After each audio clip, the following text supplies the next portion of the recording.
bizim buğulamamızı, Deyən də kanala abunə olun, videonda like eləyin. Ben de onu dedim de. Sən uzadırsan hə deyən.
Karşıdan gelen yer çalışanları tebrik edin. Yer çalışanması demiş, Kavası'ndan ben de hamdolsun. Yer çalışanları sevgili, yer çalışanları tebrik edin. Allah her bir kimse uzun ömür daha sağlamasın, evrenin rozunu bereketli olsun. Karşıdan gelen Novruz bayramları da mübarek olsun. Ben Şarkı'ya gitmişim Ayşem. Bağınızı apar gelirdim. Gitme orada Tungan vurun, orada Tungan vurun. Ben artık kim?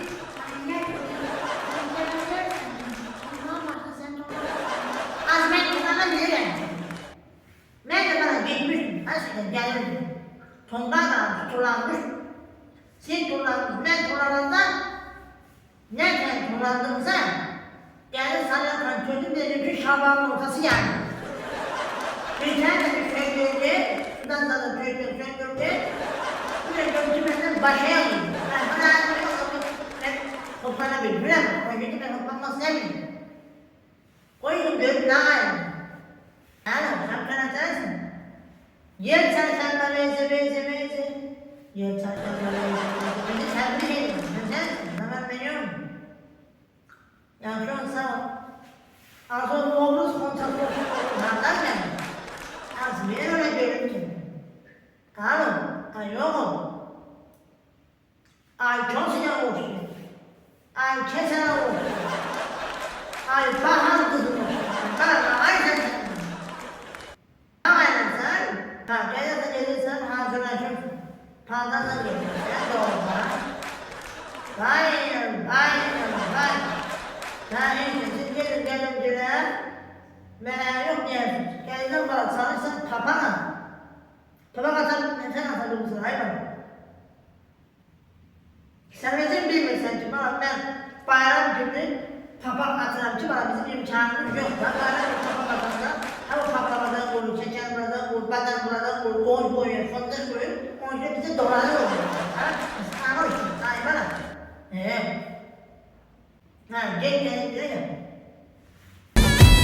Qədir, deyirəm nə yaxşı elədim, İlisan gətirdin evimizə. Novruz bayramını birlikdə keçirdərik. Əlbəttə yaxşı elədim. Onlar Novruz bayramı bilir. Onlar gözləyirlər ki, papaq zıratsınlar ondan bundan şəkabıra baklava yığmışsınlar. Ayata, mən görmüşəm ki, bayram qabağı, nə bilmək, qoz alırlar, fındıq alırlar. Bunlar bayram qabağı papaq alırlar. Papaq, gördün? Bunlar belətdir. Ya, mən inanırsan həyatımda ən böyük səhv elədim, verdim qız olarak. Mevzimizi de bayramını tebrik edin. Kendim mevzini de bayramını tebrik edin. Ya böyle ben bana sanırım, ya gelirler satırlar doğrudan. Bana turanı ben seçim seçtim daha. Hayır sen bir iki.